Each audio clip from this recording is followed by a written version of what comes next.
Sabe que não existe coisa pior do que uma pessoa que é duas caras. Você já viu alguém assim, duas caras? Uma pessoa que é alguma coisa na tua frente, vira as costas, fala mal de você, fala bem de você, vira as costas. Ela vive, parece uma dicotomia, ela vive em dois mundos diferentes. Agora, pior que isso, é um crente duas caras.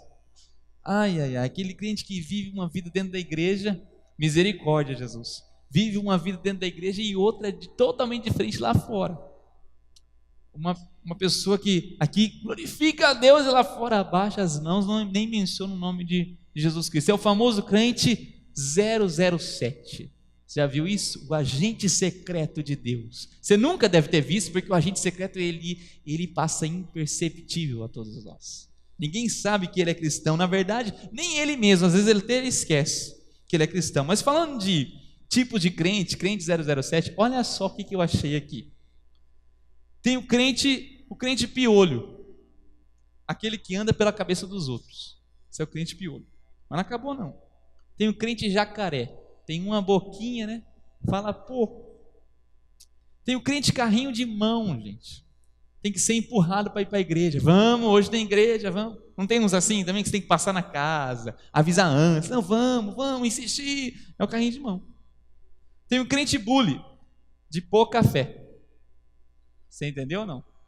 Essa foi muito ruim, né? Também achei. Mas vai piorar ainda, ó. Crente escoteiro, só vai em acampamento. Essa galera jovem aí sabe o que eu estou falando, né? Falando, não, faz tanto tempo que eu não te vejo. Desde o último acampamento. Pessoal que só aparece no acampamento, crente escoteiro. Agora essa aqui é demais. Crente Kodak, vive de revelação. Revelação. Agora essa aqui é para acabar mesmo, essa aqui. É o crente pão de forma. Miolo mole, casca grossa, chato e quadrado. Esse é o crente pão de forma. Jesus Cristo, tem misericórdia da gente. Mas olha, o pior mesmo é o crente 007. Aquele que vive uma vida separada, uma vida dividida.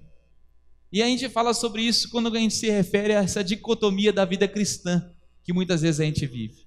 Nós estamos sujeitos a essa separação entre o que é sagrado e o que é secular. Por exemplo, a pessoa vem à igreja ou vive uma certa vida dentro do ambiente religioso. Quando eu falo ambiente religioso, não é só dentro dessas quatro paredes aqui, não. Quando vai na cela ou quando está com as pessoas que professam a sua mesma fé, que frequentam a mesma igreja, ele tem uma atitude diferente. Ele começa a falar um linguajar diferente. Quem sabe ele recebe você com a paz do Senhor, meu irmão. Quem sabe ele fala um linguajar, né? Como é que é? A gente fala? O crentez, obrigado, minha esposa está aqui na frente, se você quiser saber alguma coisa, ela sabe tudo. O crentez, eu já coloco ela no primeiro banco para isso, se eu esquecer alguma coisa, é conexão direta ali. O crentez, fala o crentez, ele vive diferente porque ele está dentro do ambiente sagrado. Agora, acabou o culto, acabou tudo, né? Ele vai para fora, ele convive, ele fala com todo mundo, ele não tem diferença, a vida dele não marca as pessoas. Na verdade, onde ele trabalha, onde ele estuda, ou às vezes até na casa dele, ele não é nada do que ele diz que é dentro da igreja.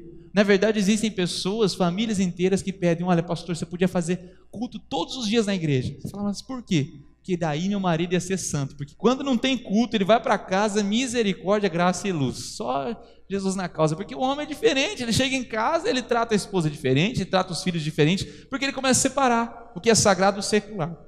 Outra coisa também, dentro da igreja, é uma benção. No trabalho, ele começa, não, mas aqui impera outras coisas, outras conquistas, aqui eu tenho que trabalhar, aqui eu tenho que me envolver com os negócios. Ele esquece o Deus que ele venera, ele esquece o Deus que ele adora. E vive essa dicotomia dessa vida cristã. Você sabe, aqueles que são salvos em Cristo Jesus, eles têm uma vida só, e essa vida deve ser vivida em todos os aspectos, em todos os dias, sem exceção de lugares ou contextos. Nós temos que brilhar a luz de Cristo em todos os lugares que nós estamos, amém? Recentemente eu estava lendo um livro, ele chama Miroslav, é um croata, e no livro ele fala o seguinte, obrigado.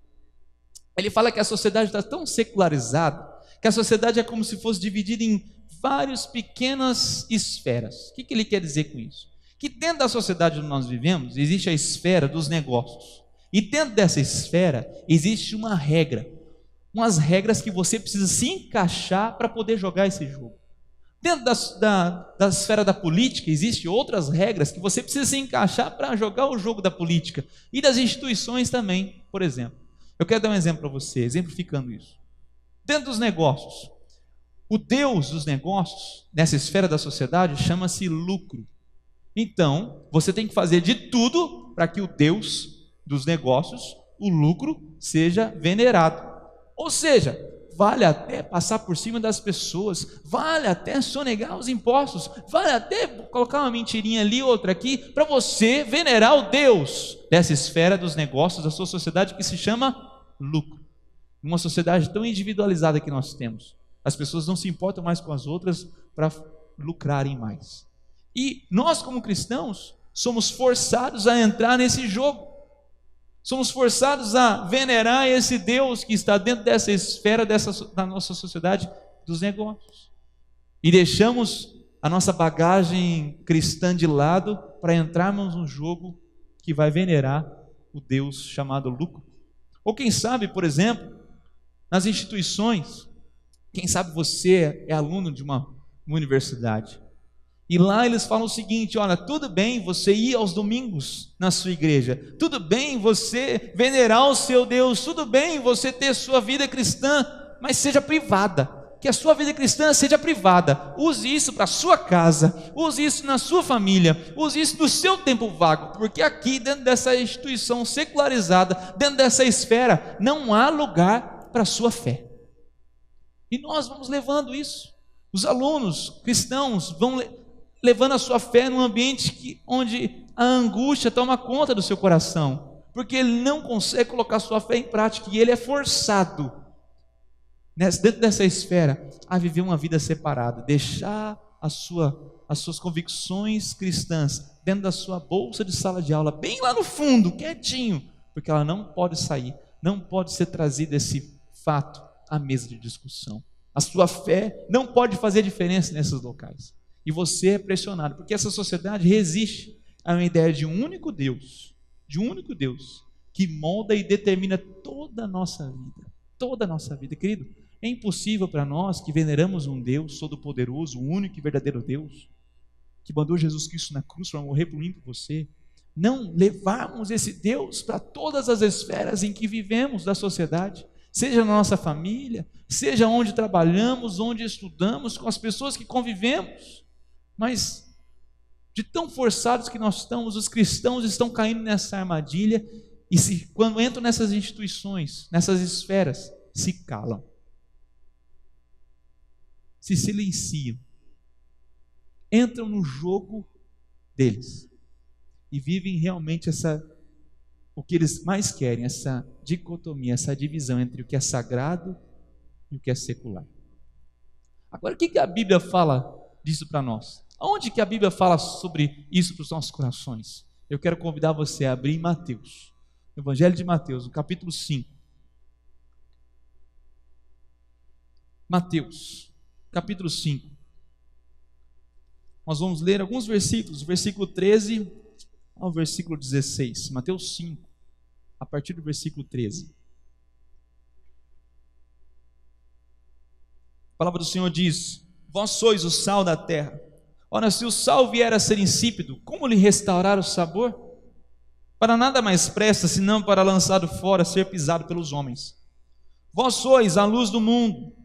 Não se pode esconder a cidade edificada sobre um monte, nem se acende uma candeia para colocá-la debaixo do alqueire, mas no velador, e alumia a todos os que se encontram na casa. Assim brilhe também a vossa luz diante dos homens, para que vejam as vossas boas obras e glorifiquem a vosso Pai que está nos céus. Quando Jesus Cristo, no capítulo 5, começa o seu sermão conhecido como Sermão do Monte, ele faz o seguinte: ele se assenta no monte, chama os seus discípulos e começa a instruí-los. Você vai ver o Sermão do Monte, a descrição dele no capítulo 5, 6 e 7 do livro de Mateus. Esse começo, ele começa com as bem-aventuranças. Então ele começa lá: bem-aventurados os humildes, depois bem-aventurados os que choram, os mansos, os que têm fome de sede de justiça, os misericordiosos, os limpos de coração, e assim vai. E você e eu, ao lermos isso, Podemos pensar que Jesus Cristo estava querendo formar uma sociedade totalmente individualizada, totalmente colocada em um gueto, como se fosse um gueto espiritual. Jesus Cristo está querendo formar um povo totalmente separado. Claro que Ele quer formar um povo separado. Tanto é que a palavra santo, santos do Senhor, significa separados para o Senhor. Mas Jesus Cristo continua. No versículo 13 Ele fala: vós sois o sal da terra. Versículo 14, vós sois a luz do mundo. E aquele pensamento de que Jesus queria nos colocar, quem sabe, dentro de um convento, dentro de um lugar separado, e erguer muros para nos isolar, cai por terra. Porque Jesus Cristo fala o seguinte: vós sois o sal da terra, vós sois a luz do mundo. E no versículo 16 ele fala: assim brilhe também a vossa luz. Aonde? Dentro da igreja? Dentro da sua cela? Quietinho no seu quarto? Não. Assim também brilha a vossa luz diante dos homens. Ele fala o seguinte: eu os criei para estar espalhados. Eu os criei para vocês entrarem em todos os locais da sociedade, na sua família, nos seus vizinhos, no seu trabalho, onde você estuda, com as pessoas que você convive, com as pessoas que você tem relacionamento. É assim que o reino de Deus vai se espalhar, querido. Como se fossem pequenas sementes espalhadas pelo mundo, germinando, e o reino de Deus sendo instaurado para a glória do Senhor. Jesus Cristo fala: vós sois o sal da terra, vós sois a luz do mundo. E eu quero aqui com dois elementos tão simples, que é o sal e a luz, tão vitais para o ser humano. Jesus Cristo dá grandes lições para nós, grandes lições para nós. Eu quero novamente ver o versículo 13, que ele fala: vós sois o sal da terra. Ora, se o sal vier a ser insípido, perder o seu sabor, como lhe restaurar o sabor? Para nada mais presta, senão para lançado fora, ser pisado pelos homens. Ser pisado pelos homens. O sal, nós temos que entender como é que é o sal. O que o sal faz, o que o sal funciona. E não só na nossa época, mas na época em que o texto foi escrito, em que Jesus estava falando no contexto para aquelas pessoas. Você sabe que o sal, a primeira função dele é dar sabor e tempero. Primeira função do sal: sabor e tempero. Você já comeu aquela comida insossa, sem sal? Você já foi num restaurante, pagou caro e aquela comida veio mais ou menos, e ainda teve que erguer a mão e falar assim: garçom, por favor, um saleiro aí, um sachêzinho de sal, por favor? Ou então você já foi num churrasco, né? E o caboclo lá, o churrasqueiro, fez o churrasco para você e veio aquela carne sem sal. Você falou: ninguém merece, né? Ninguém merece. Quem aqui já passou alguns dias no hospital, por exemplo, e comeu aquela sopinha, parece uma água sem sal, né? Terrível. Ou então aquele purê de batata sem sal. Deu até arrepio em algumas pessoas aí que tiveram esse desprazer de passar um tempo no hospital. Ou quem sabe você, por questões de saúde, de pressão, você precisa se abster um pouco do sal. Quem sabe você está passando por uma experiência dessa. Mas o sal serve para dar sabor e tempero. É isso que Jesus Cristo estava esperando para os cristãos, serem espalhados, dando sabor e tempero para a humanidade que nos cerca. Será que as pessoas têm sido salpicadas por nós? Será que você tem se relacionado com as pessoas a tal ponto de marcar a vida delas? Ou é você mais uma pessoa que passa na história de tantas pessoas que passam na vida das pessoas? Uma sociedade tão individualista, em que cada um anda por suas próprias pernas, em que os vizinhos levantam muros bem altos para que você não tenha contato com seus vizinhos, em que você entra nos elevadores quietinho, aperta o subsolo ou o térreo para sair do seu prédio e não fala uma palavra. Será que eu e você, como sal da terra, temos feito a diferença? Será que eu e você, quando uma pessoa que convive conosco está passando uma situação difícil, será que você tem gastado um pouco do seu precioso tempo para falar com essa pessoa, para dar uma palavra de encorajamento, para orar com essa pessoa, por que não? Será que eu e você temos gastado nosso tempo para abrir a palavra com alguém e estudar a palavra do Senhor com essa pessoa? Será que eu e você estamos dando sabor e tempero aonde nós estamos inseridos, querido? Jesus Cristo queria isso. Jesus Cristo não queria as pessoas reunidas num lugar só, queriam pessoas espalhadas, fazendo a diferença. E você sabe o quanto o sal faz a diferença numa comida. Ele é marcante, na medida certa, ele é saboroso. Ele marca onde está, né? A gente podia ter citado outro crente, o crente chuchu, aquele, né, que pega o sabor de qualquer alimento que você coloca no meio da comida, naquela sopa, ele fica sem gosto. Não, mas o sal não, ele salga, ele dá tempero, ele dá sabor. Mas não era só isso, o sal também servia para preservação, para preservar. Como? Preservar. Jesus Cristo avança, e vós sois o sal da terra, mesmo vocês espalhados pela terra, espalhados nessa sociedade tão má e cruel, vocês vão preservar a fé, vocês vão preservar a convicção que vocês têm no coração, vocês vão preservar a santidade que está sobre vocês. Agora, infelizmente, muitos cristãos têm dado tão mau testemunho no mundo, têm andado conforme a sociedade manda. As palavras que saem das suas bocas são iguais a pessoas que não são tementes a Deus. Quem sabe essas pessoas, alguns cristãos, infelizmente, usam das mesmas piadas que o mundo usa, dos mesmos jargões e palavrões que o mundo usa. E as pessoas, pior é que as pessoas estão achando isso totalmente normal, porque não estão se preservando, não estão preservando a sua santidade, não estão preservando a sua fé, as suas convicções. E lembra daquelas esferas da sociedade? Elas estão tão seduzidas por isso, tão pressionadas por isso, que estão se sucumbindo a isso, se rendendo a isso, dizendo: eu sou a minoria, eu sou um dentro dessa sociedade inteira.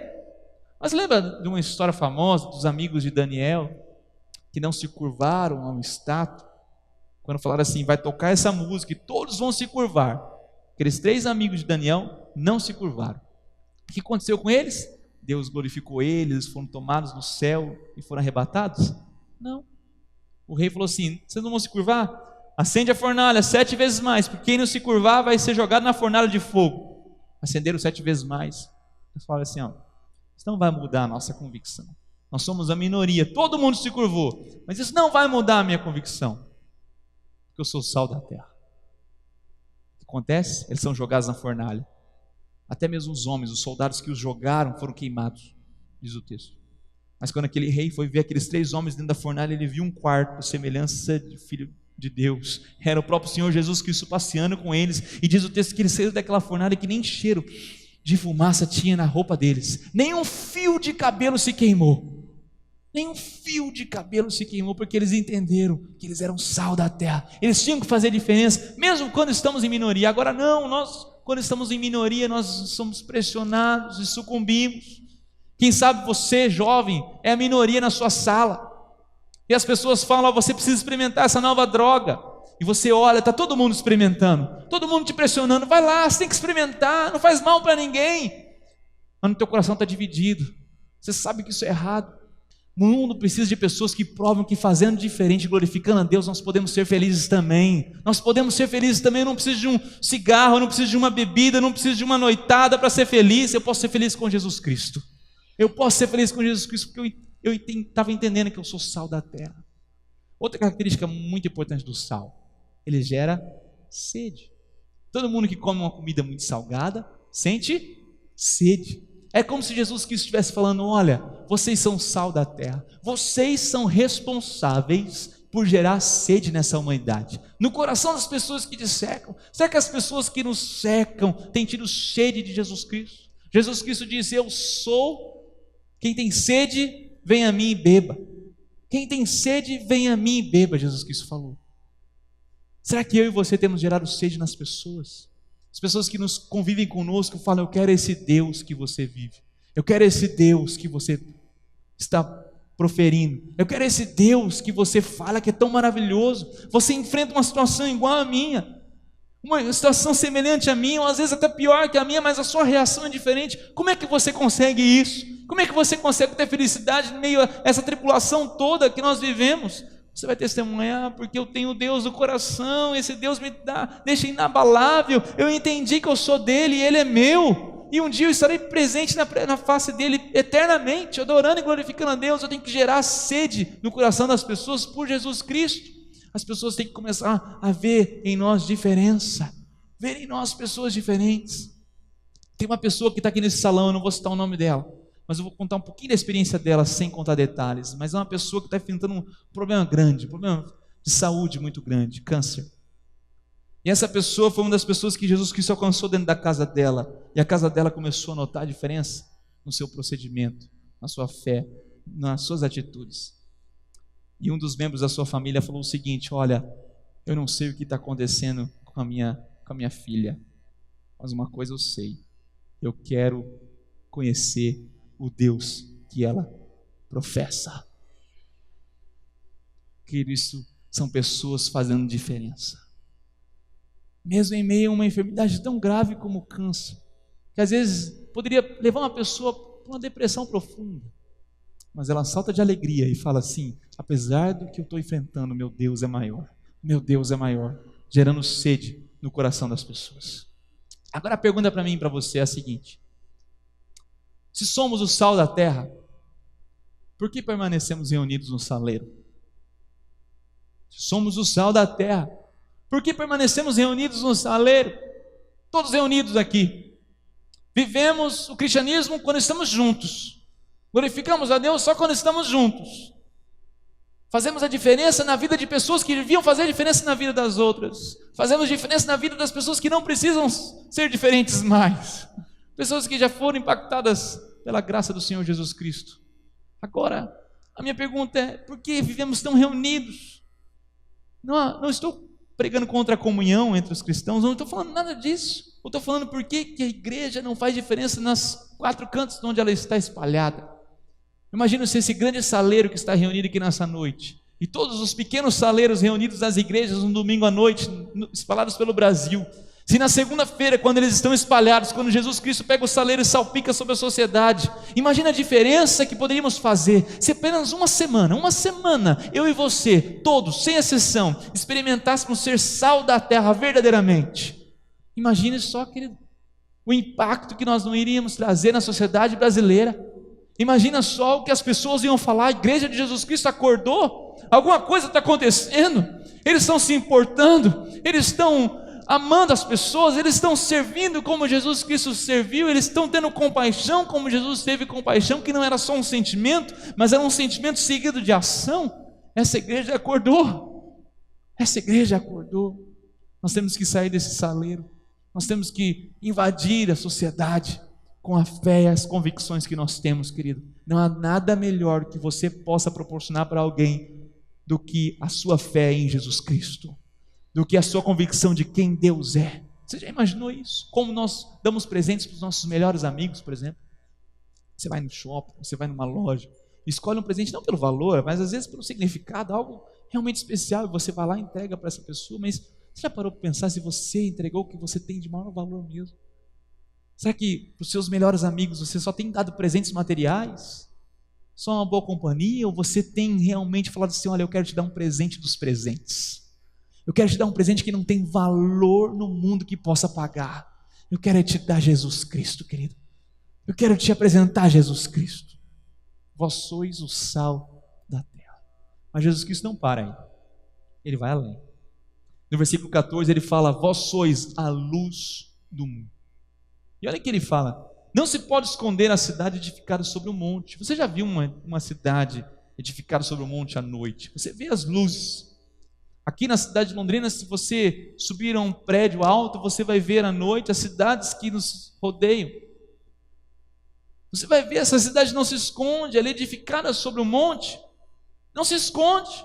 As nossas vidas não tem como se esconder. E olha só o que ele usa, ele fala assim: não se acende uma candeia. Eu trouxe uma foto de uma candeia aqui para você entender. A candeia é parecida com isso aqui. Ela tem um pavio onde você coloca o fogo, mas ela é cheia de óleo, é o combustível. Essa candeia só se acende se ela for cheia desse óleo.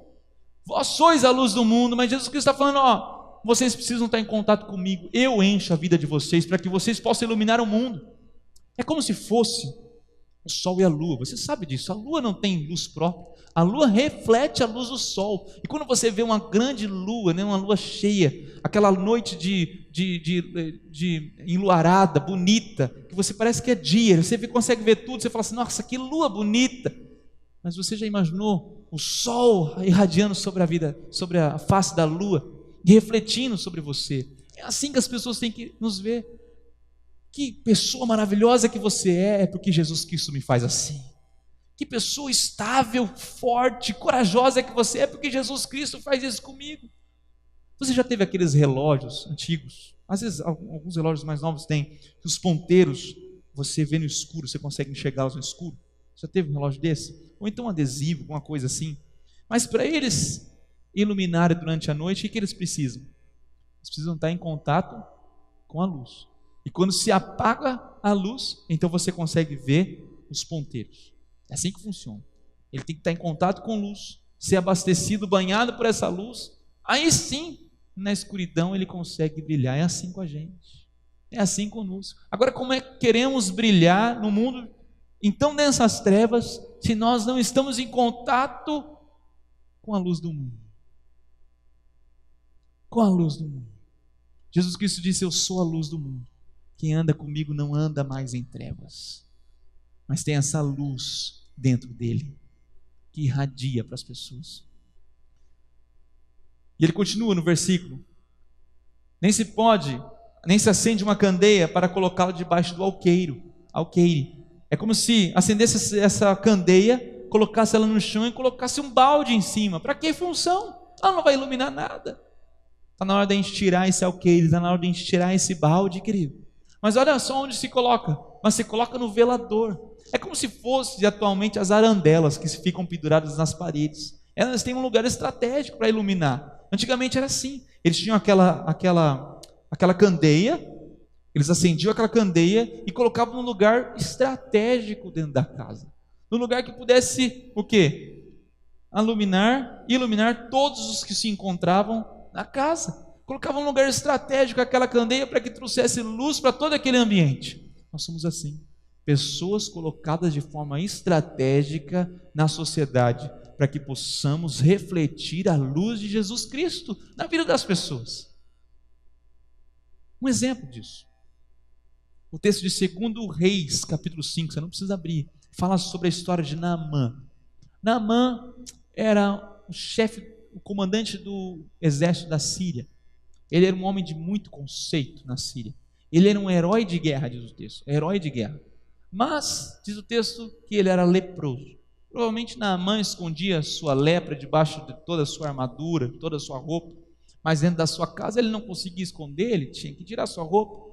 E diz o texto que esse mesmo Naamã, rei da Síria, comandante do exército da Síria, ele invadiu Israel, tomou algumas pessoas como escravos e os trouxe para servir a Síria. E entre essas pessoas havia uma menina. E essa menina começou a servir a esposa de Naamã. Imagine o coração dessa menina, vindo contra a sua vontade, escrava, e servindo o próprio comandante do exército que estava escravizando o seu povo, longe de sua família. Você há de convir comigo que ela não gostaria de ajudar essa família. Você até apoiaria ela, falou assim: é verdade, você não tem que ajudar essa família não. Como ajudar? Mas pasmem, diz o texto que quando ela ficou sabendo que Naamã era leproso, ela falou o seguinte para Naamã: se você pudesse estar lá em Israel, você ia falar com o homem de Deus, o profeta de Deus, Eliseu, e ele iria curar você da sua lepra. Ela foi luz do mundo. Ela entendeu que é ser sal da terra e luz do mundo. Mesmo naquela situação tão difícil, ela entendeu que ela tinha sido colocada ali como uma candeia que se coloca no velador, como uma arandela num lugar estratégico. Ela estava ali para fazer diferença. Ela não estava ali para ser tomada por aquela situação toda e murmurar a sua vida toda, mas ela entendeu que ela tinha que fazer diferença. E você sabe o resto da história. Naamã vai para Israel, encontra o profeta fala: mergulha 7 vezes no Jordão. Naamã, meio contrariado, ele mergulha 7 vezes no Jordão, ele sai com pele de criança, e diz o texto que ele chega para Eliseu e fala: Eliseu, realmente o Deus de Israel é o Deus verdadeiro, eu não quero mais adorar os meus deuses pagãos, eu quero um pouco da sua terra.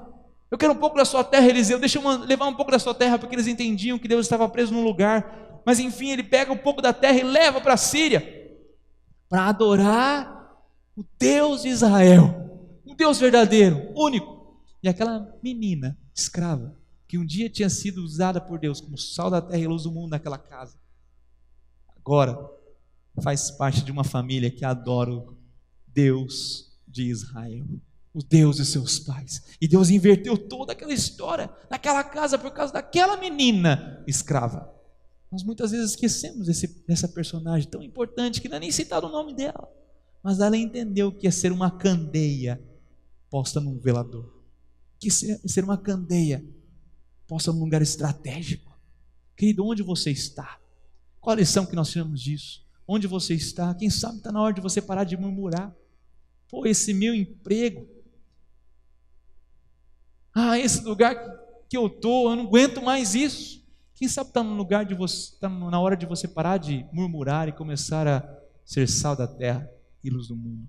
Sal da terra e luz do mundo. Fazer diferença. Dar tempero àquele local. Gerar sede no coração das pessoas por Jesus Cristo. Iluminar aquele local que está em trevas. Quem sabe está na hora de você começar a orar pelas pessoas que te cercam, pelas pessoas que convivem com você, e parar de murmurar, parar de reclamar, começar a orar e abençoar essas pessoas. Assim como essa menina cativa abençoou o seu patrão, que na verdade era um senhor de escravos naquele momento, e Deus inverteu toda aquela história e a abençoou. Ou seja, quando nós somos luz do mundo, quer dizer que Jesus é a luz do mundo, e os nós cristãos refletimos esta luz. Nós refletimos essa luz, assim como aquele relógio, lembra?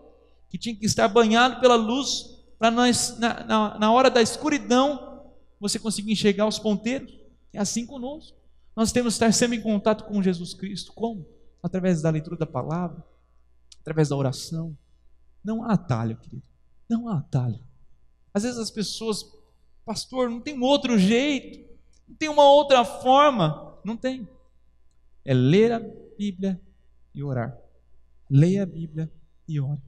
Mas infelizmente, poucos pagam esse preço. Poucos pagam o preço de serem banhados por essa luz, serem tão influenciados que quando tiver densas trevas na sua vida, na vida das pessoas que te cercam, você consegue iluminá-los, iluminar toda a situação, porque você é luz do mundo. Versículo 16, ele fala assim: assim brilhe também a vossa luz. Diante de quem? Dos homens, para que vejam as vossas boas obras, e ponto final. Não, vejam as vossas boas obras e glorifiquem a vosso Pai que está nos céus. O que nós vamos fazer, as boas obras, não vão ser para glorificar a nós, vão ser para glorificar a vosso Pai, ao nosso Deus Todo-Poderoso.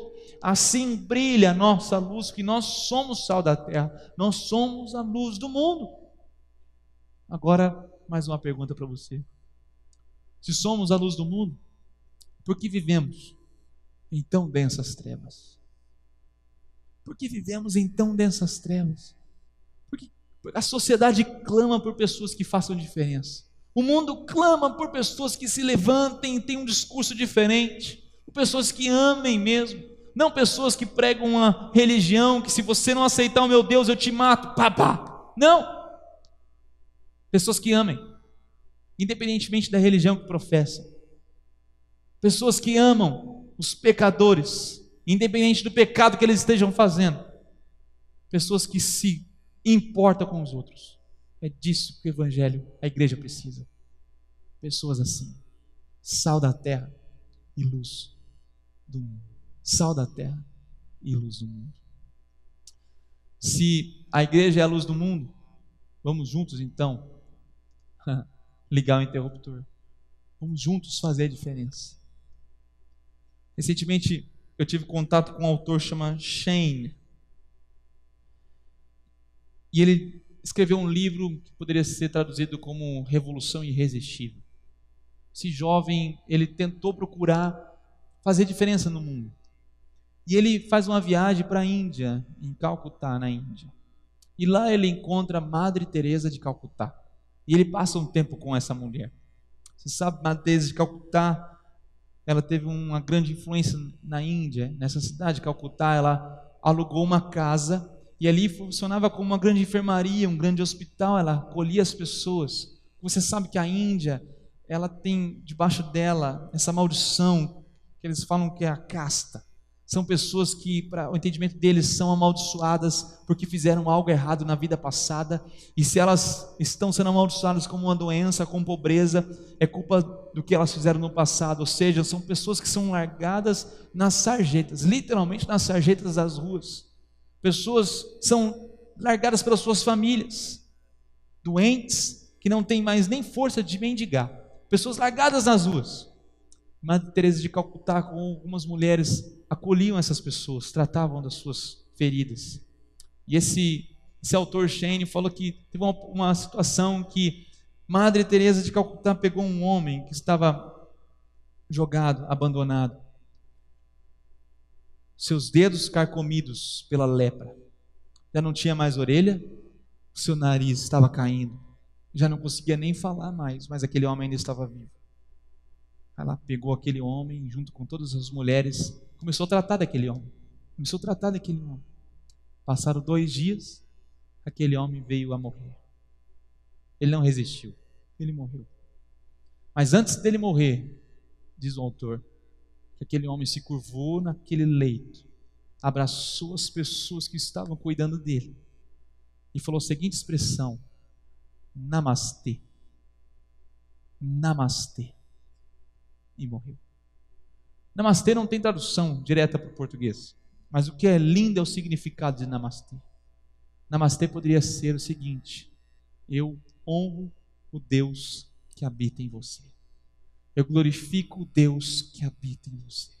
Eu vejo o Deus que habita em você. Será que as pessoas podem olhar para nós e falar: namastê? Eu vejo Cristo em você.